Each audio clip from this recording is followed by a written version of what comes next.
Hey there, fellow physics student toads. Today we're going to be working on the difference in landing location problem, and let's go ahead and begin. So, in this problem, we're going to find the uh, sum of the ranges for the balls here that are being launched and one's being dropped. So, let's go ahead and read the question. So, this launcher shown below will give the object on the right an initial horizontal speed of 13.8 meters per second, and the other one is dropped in free fall. They're initially 0.73 meters above the ground, separated by 1.42 meters, and what's the difference in landing locations? So let's go ahead and write in our variables here and get solving. So the height is 0.73 meters. The range is 1.42, I believe. And the initial velocity, 13.8. Alright.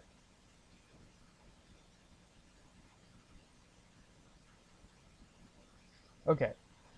So you might be wondering what all this mumbo jumbo is right here. So I drew a diagram for the two objects. One's being launched, one's being dropped. They both share the same height. They have a range already between them.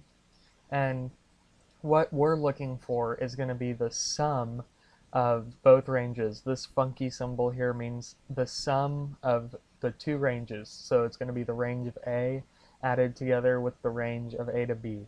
And I'll remind you of that later. And so here I've divided the two balls by A and B, so they're their own thing, and I'm going to be listing out the variables that we know for each one. So for A, we know the velocity in the x direction, which is also the initial velocity, since there is no velocity in the y direction, it's 0. And the height is going to be 0.73 meters, and the time we want to find out, and we also want to find out the range. For object B, we know the height is 0.73, sorry, I keep wanting to say this value here, 0.73. The velocity in the x is 0 since it's being dropped. The range is 0 because it's not going anywhere. And we want to find the t, or the time.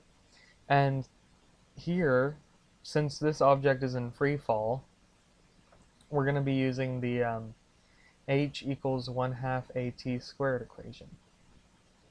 And we're going to plug in what we know and solve for what we don't know. So 0.73 is the height. The acceleration is 10, so 1/2 of 10 is 5. We're going to divide by 5 from both sides, and also take the square root and get rid of this exponent here. So t is going to be equal to the square root of 0.73 divided by 5. So that equals, if I grab my calculator here, 0.38 seconds. And let's go ahead and put a box around that answer. Alright, so now we have the time here, and since they're both at the same height, object A is going to fall with the same time that B falls. So we can use the time here and solve for r, because now we have the velocity in the x too. So we can have r equal 13.8 times 0.38, which is true, and that is going to be equal to 5.24 meters. And we're nearly halfway there, so this is the range for A. And so this funky symbol here, this sigma notation, is going to be equal to the range of A plus the range of A to B, which is this value here. So that's going to be equal to the 5.24 that we just solved for A, plus this 1.42, that's the range from A to B. and that is going to be equal to 6.7, about. Yeah, 5.24 plus 1.42. Yeah, 6.7 meters. And this is our final answer right here. So let's go ahead and go to the website and see if it all checks out.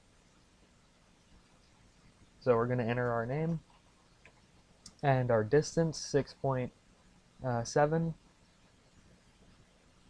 And we're going to go ahead and click this ball here. And it's flying off.